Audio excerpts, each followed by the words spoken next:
Hi everyone, this is Caly. Thanks for joining me today.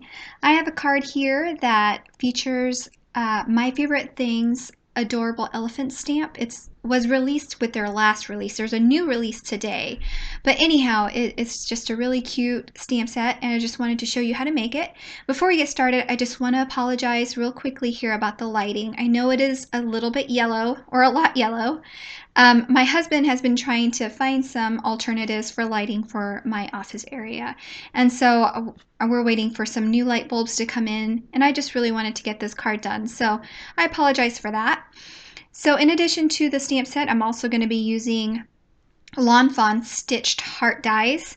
I know that with today's My Favorite Things release, there is a new stacks die featuring hearts. So anyway, just using what I have on hand.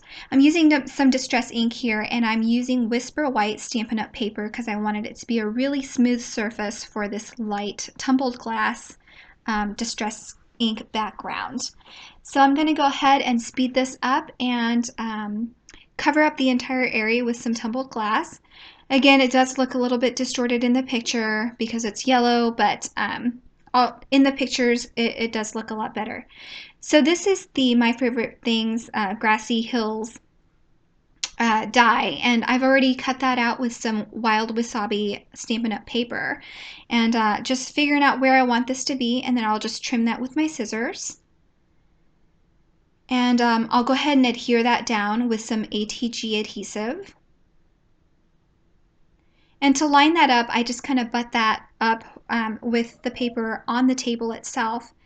And even then, just make sure you check and cut off any excess that may be sticking out. So with that, I'm going to cut out this heart on the front and as well as the card base because I want it to be a shaker card and I want it to see through into the card. So I'll go ahead and before I cut that out, I decided to go ahead and stamp my elephant and color him. And then I will also cut him out with a pair of scissors because I do not have the matching dies, which is okay.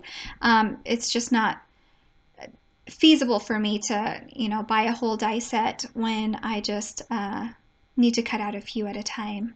So I'm okay with that.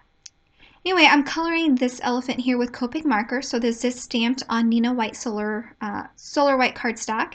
And I'm using some warm grays here, W0, W2, and W4.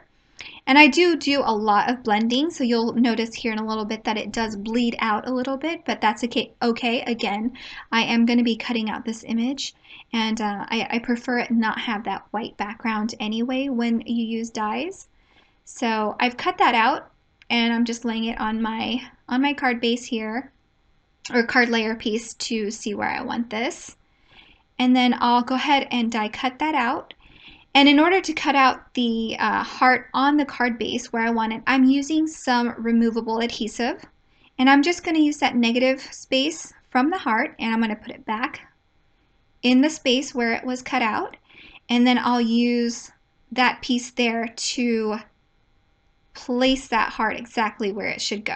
I'm going to run that through my die cut machine.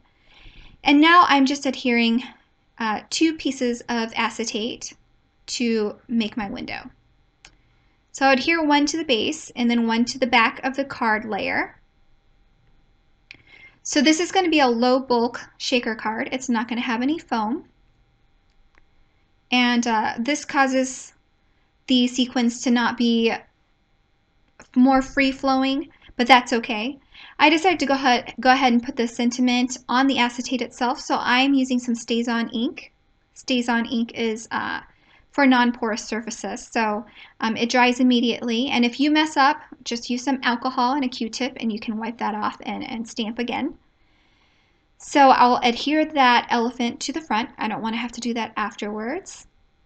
And then I'm going to add some adhesive all around this heart using some Be Creative tape.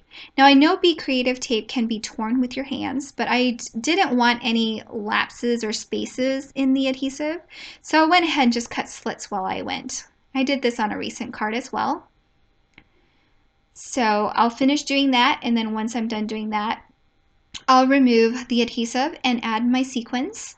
I'm using some Daris iridescent sequins in 5mm as well as Pretty Pink Posh Sparkling Clear 6mm. And all of the supplies and everything will be listed below. So I am just lining that up, and be careful once it sticks. It's really hard to pull up, and my alignment here wasn't too great, but it works out okay. So I wanted to fill up that blue space there with the butterflies that came with this stamp set. So I'm going to stamp it using some Memento Black ink. You don't have to use Memento Black ink. I could have used the My Favorite Things ink that I used initially, but I just grabbed whatever was closest. I like to put things away as I work, so I just grabbed another one. And I'm just using some Stampin' Write markers. You can use whatever markers you have to color in these butterflies. Distress markers will work, or whatever it is you have. So I've used some purple, pink, and yellow. I'm sorry you can't see the colors too well. And on that grassy hill there, I just wanted to use another sentiment to say, wish it's lots of fun, or hope it's lots of fun, or something like that. And here you'll see it in a little bit. Wishing you tons of fun, I'm sorry. All right, and that is really the end of my card. I hope you've enjoyed it. I appreciate you watching. I apologize again for the color. And I'm sorry here, I did add a little bit of Wink of Stella to add to those butterflies to make them sparkle a bit. And that is all. I hope you've enjoyed it, and thanks again for watching. I appreciate you sticking by even despite the video quality there. And I just wanted to wish everyone a Happy New Year. I appreciate all your feedback, and I hope that you can stay positive with me through my learning experience.